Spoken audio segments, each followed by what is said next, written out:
JSS. Kunwa kunane kaka itayo chenro gi. Dibe ni ywak chal gi magi mantiere maga jigi wegi koso pogruok donjo kanye? Pogruok duong kabisa. Nikech ing'eni mokwongo ema ni ji mang'eny pok ong'eyo ni nitiere some secondary schools ma offer JSS. School mar Merisho en one of them.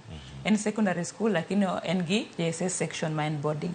Kodi ineno ginene ma Lorino wacho challenges ma Dorino wacho go ni yudo chance mar nyithindo dhi e lab matimo practical maybe in a whole term I can't even succeed how many times for the whole year ni yudo adi to be honest okay. Zero.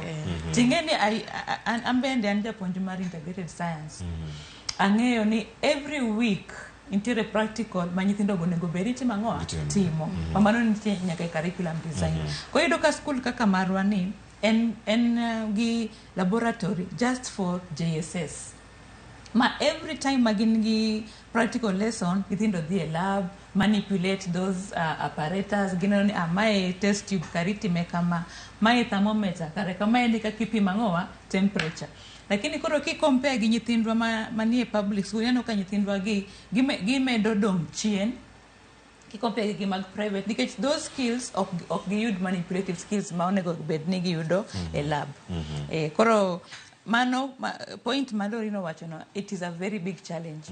Nikech ing'eni awacho ni kata ka dipo ni secondary schools go oyienegi mondo gidhi gi nyithindgi.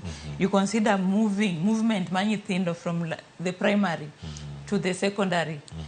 When they are done coming back, how much time ma nyithindo go lalo yo ka gi transit from the primary to the secondary. Already secondary schools as they are the public secondary schools kaka gin sano facilities go gin strained.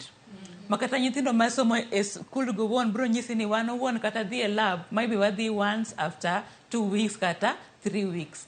Koro kichako attach gi another primary school okonya bedo effective. Mane pogruok mantiere kar kanyo.